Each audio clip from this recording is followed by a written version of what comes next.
నమస్తే, welcome to BRK money control. నేను దేవిక. ఇప్పుడు మనతో పాటు అవుతున్నారు డాక్టర్ అనిల్ కుమార్ బచ్చు. నమస్తే సార్. నమస్తే అండి.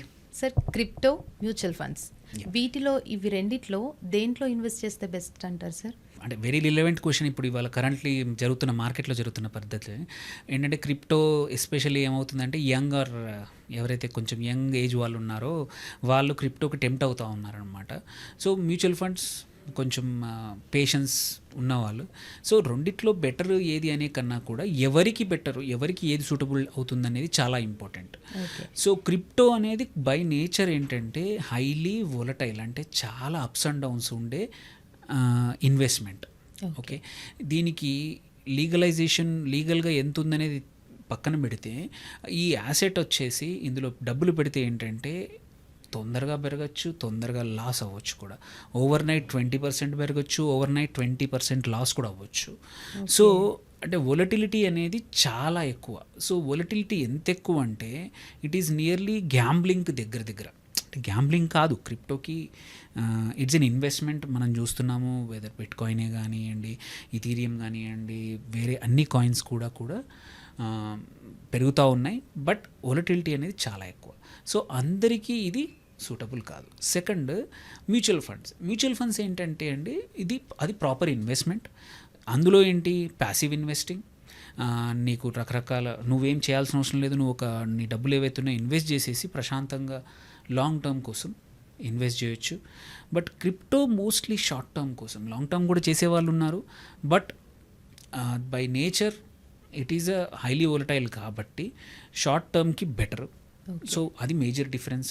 దెన్ ఏది మంచిది అనే క్వశ్చన్కి వస్తే ఏంటంటే, ఫస్ట్ థింగ్ నీ పర్పస్ని బట్టి. సో పర్పస్ ఆఫ్ ఇన్వెస్ట్మెంట్, నువ్వు లాంగ్ టర్మ్ కోసం ఇన్వెస్ట్మెంట్ అని అంటే మాత్రం యూజువల్లీ మనం ఏమంటాం, ఒక 1 or 2 years పైన డబ్బుల్ని పక్కన పెట్టి అది గ్రో అవ్వడానికి ఇచ్చే సాధనమే ఇన్వెస్ట్మెంట్. సో అలాంటప్పుడు మ్యూచువల్ ఫండ్స్ ఏంటంటే కొంచెం స్టేబుల్గా, కంపల్సరీగా మనం అనుకున్నట్టు రిటర్న్స్ ఇస్తాయన్నమాట. వెరాజ్ మన క్రిప్టో వచ్చేసి లాంగ్ టర్మ్కి ఇన్వెస్ట్మెంట్ కరెక్టా కాదా అనేది చాలా రీజన్స్ ఉన్నాయి. అంటే చెప్పలేము అంత ఈజీగా. ఎందుకంటే ఫస్ట్ థింగ్, అది ఎంత వ్యాలిడా, ఎంత లీగలా ఉన్నా కానీ, ఇప్పుడు ఇండియాలో ట్యాక్సేషన్ చూసుకున్నా మీకు 30% ట్యాక్సేషన్ ఫ్లాట్ ఉంది ఎటువంటి లాభాల్లో వచ్చిన క్రిప్టో నుంచి లాభాలు. వెరాజ్ మ్యూచువల్ ఫండ్లో అటువంటి ఇబ్బందులు లేవు. ఇట్ ఈస్ ఒక స్టేబుల్ పాలసీతో మీరు ఏమంటారు, లాంగ్ టర్మ్ పెట్టారు, ఇన్వెస్ట్మెంట్ చేశాక వచ్చిన దాంట్లో 12.5% ట్యాక్స్ పడుతుంది అంతే, long term capital gain. And it is అందరికీ తెలిసిందే, ఫ్లాట్గా ఉంటుంది. అంత ఎక్కువ వొలటిలిటీ, అంటే అప్స్ అండ్ డౌన్స్ ఎక్కువగా ఉండవు. సో ఇన్వెస్ట్ చేసే వాళ్ళకు కూడా ప్రశాంతంగా పడుకోవచ్చు.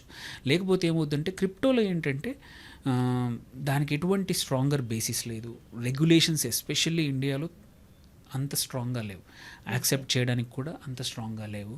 అండ్ క్రిప్టోలో కూడా ఏంటంటే మంచి కాయిన్స్లో అయితే ఇబ్బంది ఉండదు. అంటే ఏదైతే హై మార్కెట్ క్యాప్ ఉండి చాలా ఎక్స్చేంజెస్లో ట్రేడ్ అవుతున్న క్రిప్టో ఏవైతే ఉన్నాయో అట్లాంటప్పుడు ఎటువంటి ఇబ్బంది లేదు. బట్ క్రిప్టో అని చెప్పుకొని లాట్ ఆఫ్ చిన్న ఆల్ట్ కాయిన్స్ ఎవరు దొరికితే వాళ్ళు స్టార్ట్ చేసి, ఎవరైతే ఈవెన్ చిన్న ఊళ్ళల్లో కూడా, పల్లెటూళ్ళలో కూడా క్రిప్టో అని తెలియని వాళ్ళకి ఏవైతే అంటే వాల్యూ లేని కాయిన్స్ని అంటగడుతున్నారో అవి మాత్రం డేంజర్. సో అలా కాకుండా మ్యూచువల్ ఫండ్ అయితే అట్లాంటి ఇబ్బంది ఉండదు. ఎందుకంటే అవి ఫార్మల్గా సెబీ కంట్రోల్ చేస్తుంది. ప్రతిరోజు ఎక్కడ ఏం జరిగిందో మొత్తం ప్రతిదీ జరుగుతుంది కాబట్టి ప్రతి రాత్రి నెక్స్ట్ డే మార్నింగ్ మీరు ఓపెన్ చేసి చూసారంటే మార్కెట్లో మీ వాల్యూ ఆఫ్ ఇన్వెస్ట్మెంట్ ఎంత ఉంది, మీ ఇన్వెస్ట్మెంట్ ఏ స్టాక్స్లో ఇన్వెస్ట్ చేస్తుంది అంతా కూడా ట్రాన్స్పరెంట్గా మీకు ఆ ఇన్వెస్ట్మెంట్కి ఒక యాసెట్ అనేది వెనకాల ఉంటుందన్నమాట. వాల్యూ ఎందుకు పెరిగిందని తెలుసు. వేరే క్రిప్టోకి వాల్యూ ఎందుకు పెరిగిందో తెలియదు. There is no underlying. That is the major difference mutual ఫండ్కి, క్రిప్టోకి. ఇక్కడ ఓన్లీ డిమాండ్ సప్లై అంటాము. సో ఆ డిమాండ్ సప్లై కూడా క్రియేట్ అయ్యేది బయ్యర్స్ అండ్ సెల్లర్స్ వల్లనే. అదర్వైజ్ యూస్ కేసెస్, ఇంకొకటి ఇంపార్టెంట్ ఏంటంటే యూస్ కేసెస్, ఎంత ఇన్వెస్ట్ చేస్తున్నాం కరెక్టే, ఎన్ని కాయిన్స్ ఉన్నాయి కరెక్టే, బట్ ఈ కాయిన్స్ని పెట్టుకొని ఏమి చేస్తావు? నువ్వేమైనా కార్ కొనగలుగుతావా? నువ్వేమైనా ల్యాండ్ కొనగలుగుతావా? లేదు. సో ఆ యూస్ కేసెస్ కూడా ఇంకా డిటర్మైన్ అవ్వలేదు ఇది మోస్ట్ ఆఫ్ ద ఆల్ట్ కాయిన్స్కి, ఎక్సెప్ట్ కొన్ని బిట్ కాయిన్, మన ఇథీరియం కానీ లేకపోతే రిపుల్ కానీ కొన్నింటికి మాత్రం ఏమంటారు యూస్ కేసెస్ ఉన్నాయి కొన్ని కేసుల్లో. బట్ అది కూడా ఇండియాలో లేవు. నువ్వు బిట్ కాయిన్తో వెళ్ళి నువ్వు షాప్కి వెళ్తే ఏవి కొనలేవు. సో ఇట్ ఈస్ స్టిల్ ఏమంటారు అన్నోన్ టెరిటరీలో చాలా ఉంది. ఎంత మార్కెట్ క్యాప్ పెరిగినా, ఎంత లక్షల మంది కాదు కోట్ల మంది ఇండియన్స్ ఇన్వెస్ట్ చేసినా సరే అన్సర్టెనిటీ మాత్రం అలాగే ఉంటుంది. సో ఎవరైతే అన్సర్టెనిటీకి తట్టుకొని ఆ ఇన్వెస్ట్మెంట్ ఏమైనా సరే నాకేం భయం లేదనే వాళ్ళు మాత్రం క్రిప్టోలో చేయాలి. ఎవరికైతే ప్రాపర్గా ఇన్వెస్ట్ చేసి ఇబ్బంది లేకుండా ఎప్పుడంటే అప్పుడు అవసరం వచ్చినప్పుడు విత్డ్రా చేసుకోవడానికి కానీ, నీ ప్రాపర్ ఇన్ఫర్మేషన్ ట్రాక్ చేసుకొని ఇన్వెస్ట్మెంట్ చేసుకోవాలనుకునే వాళ్ళకి మాత్రం మ్యూచువల్ ఫండ్సే బెటర్. ఎస్పెషలీ యంగర్ ఎవరైతే జనరేషన్ ఉన్నారో నేను ఏదైనా చేయగలుగుతానే అంటే కొంచెం ధైర్యంగా ఉండేవాళ్ళు కూడా కొంచెం అమౌంట్ని మాత్రమే క్రిప్టోలో పెట్టుకోవాలి. కానీ మేజర్ అమౌంట్ మాత్రం మీరు మ్యూచువల్ ఫండ్స్లోనే ఇన్వెస్ట్ చేస్తే ఏంటంటే రేపు అవసరం వచ్చినప్పుడు కష్టపడి సంపాదించిన డబ్బులు అనేటివి లాస్ అవ్వకపోయినా, అంటే ఎక్కువ పెరగకపోయినా బట్ లాస్ అయితే అవ్వదు. క్రిప్టోలో ఏంటంటే తెలియకపోతే ఇంకొక ఇబ్బంది ఏంటంటే క్రిప్టోలో కూడా మనం ఎటువంటి ఎక్స్చేంజ్ కానీ ఎటువంటి ప్లాట్ఫామ్ ద్వారా ఇన్వెస్ట్ చేస్తున్నాము, ఆ ప్లాట్ఫామ్ ఉంటుందా పోతుందా కూడా తెలియదు. మనం లాస్ట్ ఫ్యూ ఇయర్స్లో చూస్తే ఎన్నో ప్లాట్ఫామ్స్ వచ్చాయి క్రిప్టోవి, మళ్ళీ ఎప్పుడు వెళ్ళిపోయాయి కూడా. సో అలాంటప్పుడు నువ్వు కష్టపడి సంపాదించిన డబ్బులు 5 లక్షలు కానీ, 1 లక్ష కానీ, 10 లక్షలు కానీ, 50,000 కానీ, ఎంత అమౌంట్ అయినా పర్లేదు, ఆ అమౌంట్ని అట్లాంటి ప్లాట్ఫామ్ ద్వారా పెట్టి రేపు ఏమవుతాయో తెలియనప్పుడు చాలా ఇబ్బంది. సో అందుకోసమే ఎవరికైతే సేఫ్టీ కావాలో, ఎవరికి కాన్స్టెంట్ గ్రోత్ కావాలో, ఎవరికి రెగ్యులేటెడ్ ఇబ్బందులు రావద్దో వాళ్ళందరూ మ్యూచువల్ ఫండ్లో పెట్టుకోవాలి. ఎవరైనా సరే ఇవన్నీ తట్టుకుంటాను, నాకు ఆ కెపాసిటీ ఉంది అంటే నేను స్టిల్ చేద్దాము అంటే చేయండి, బట్ మ్యాక్సిమం ఒక 5% మాత్రమే మీ పోర్ట్ఫోలియోలో ఒక 5% మాత్రమే క్రిప్టోకి పెట్టండి. అంతే తప్ప ఎక్కువ అమౌంట్ పెట్టి లాస్ అవ్వద్దు. సో రెండిట్లలో బెస్ట్ అనేది సిచ్యువేషన్ బట్టి, బట్ జనరల్గా on the whole majority of the పాపులేషన్కి mutual funds are better than crypto. Okay, so mutual ఫండ్స్కి ఇన్వెస్ట్ చేసే వాళ్ళు ఎట్లాంటి జాగ్రత్తలు తీసుకుంటే బెస్ట్ అంటారు సార్? మ్యూచువల్ ఫండ్స్ ఇన్వెస్ట్ చేయాలంటే ఫస్ట్ థింగ్ కావాల్సింది ఏంటంటే అండి, నీ పర్పస్. అంటే నువ్వు ఎన్ని సంవత్సరాలకు ఇన్వెస్ట్ చేద్దాం అనుకుంటున్నావు, మళ్ళీ సో దాన్ని బట్టి ఏంటంటే రకరకాల మ్యూచువల్ ఫండ్స్ ఉంటాయి. సో దాన్ని బట్టి ఒక ఏ కేటగిరీ ఆఫ్ మ్యూచువల్ ఫండ్ మనకి సూటబుల్ అనేది తెలుసుకోవాలి.